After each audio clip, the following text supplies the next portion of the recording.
Assalamualaikum warahmatullahi wabarakatuh. Perkenalkan, nama saya Safir Fairuz Lipun dari Universitas Bhayangkara Surabaya, Fakultas Teknik Informatika dengan NIM 17143111016.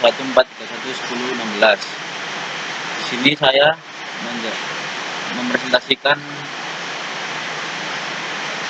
technopreneurship, ya, dan saya menjelaskan tentang manajemen hidup. Yang pertama, goal setting. Apa sih goal setting itu? Apa manfaatnya? Bagaimana melakukannya? Goal setting adalah penetapan sasaran atau target yang akan dicapai tenaga kerja.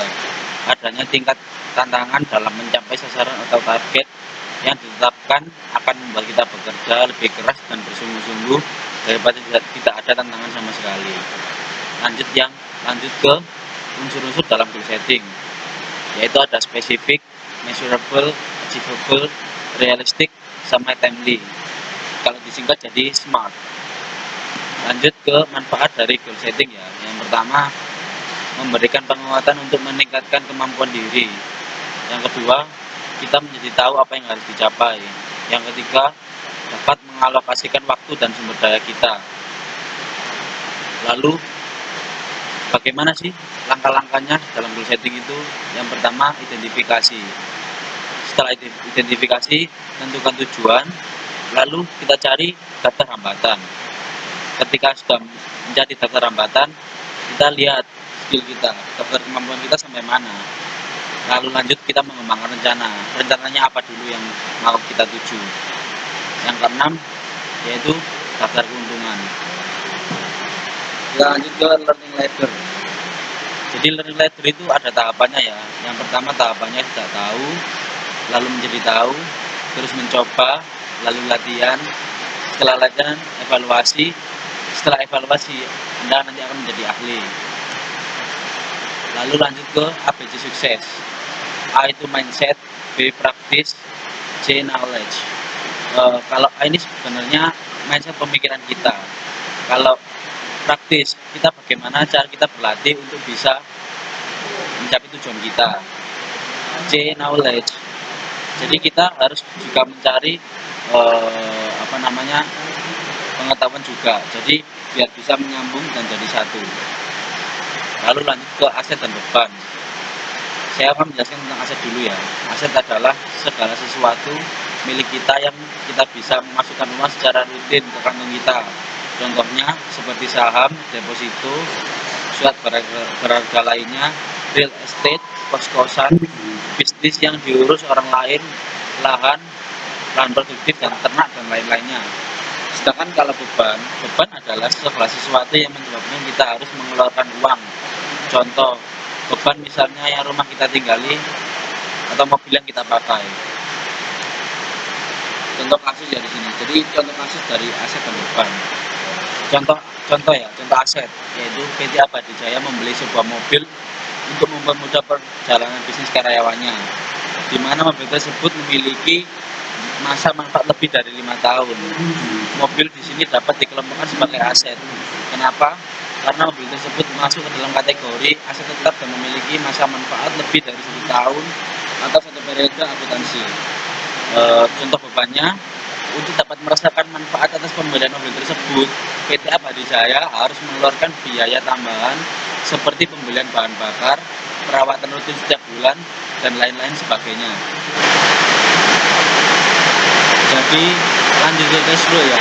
Cash flow itu dibagi menjadi 3. Cash flow orang miskin, cash flow orang menengah, dan cash flow orang kaya. Saya akan menjelaskan cash flow orang miskin yang pertama dahulu. Cash flow orang miskin itu yang paling sederhana, yaitu pemasukannya habis untuk biaya hidup, tidak ada utang, karena sebagian besar orang atau perusahaan menganggap orang ini tidak mampu membayar cicilan. Jadi di sini sudah jelas, ya, jadi ada chartnya, ya, di sini, ya. Jadi pemasukannya itu gaji, pengeluarannya itu biaya hidup. Jadi cash flow orang miskin seperti itu. Lanjut ke cash flow orang menengah. Cash flow orang menengah yang paling banyak di Indonesia kerja keras setiap bulan untuk dihabiskan membayar cicilan dan pengeluaran bulanan. Orang-orang yang masuk ke dalam golongan menengah ini paling disukai peminjaman online, bank, dan lembaga pembiayaan. Jadi di sini chartnya sudah jelas ya. Pemasukannya itu dari gaji, pengeluaran, lalu asetnya itu kendaraan, kewajibannya utang kendaraan, utang kartu kredit, pengeluarannya cicilan kartu kredit, cicilan kendaraan, dan biaya hidup.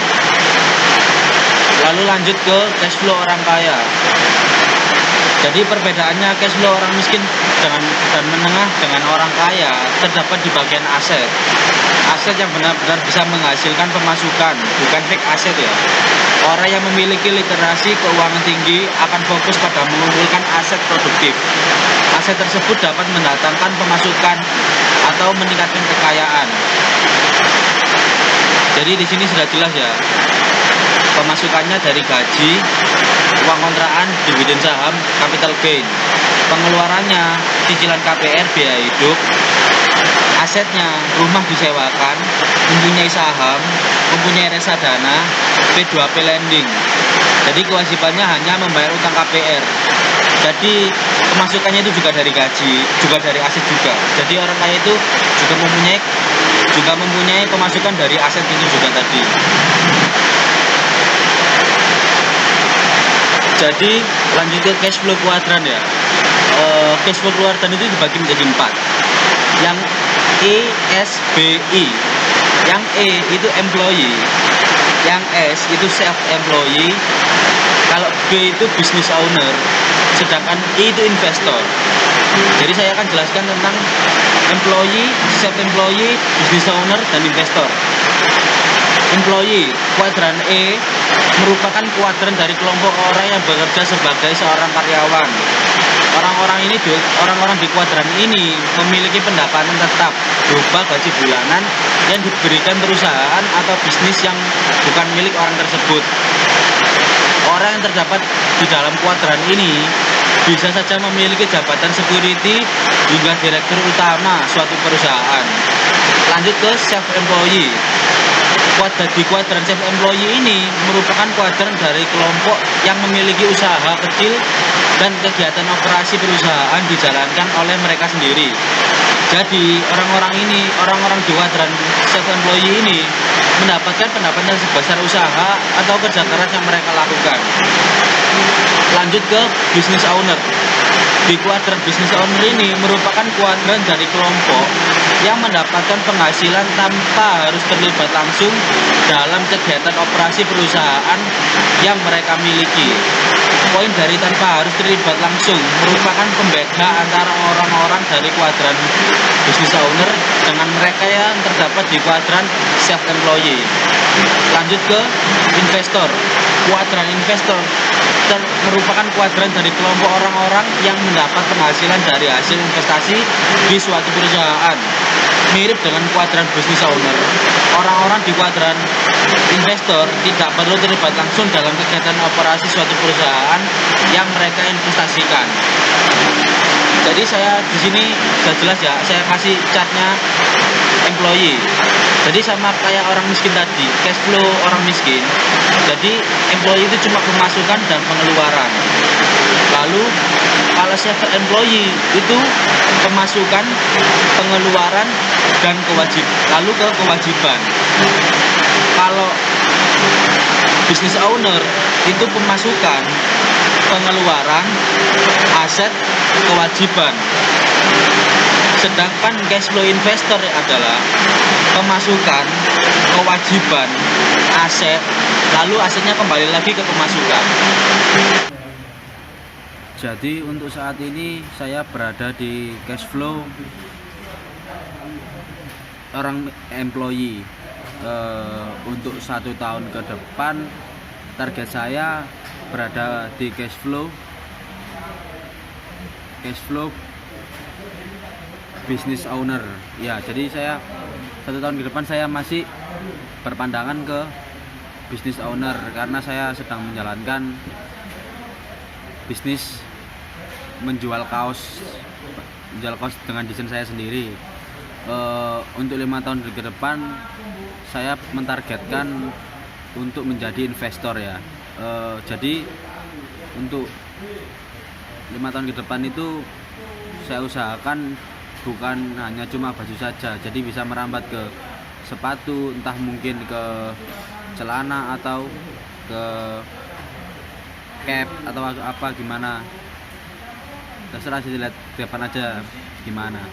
Jadi sekian, terima kasih, itu penjelasan dari saya. Wassalamualaikum warahmatullahi wabarakatuh.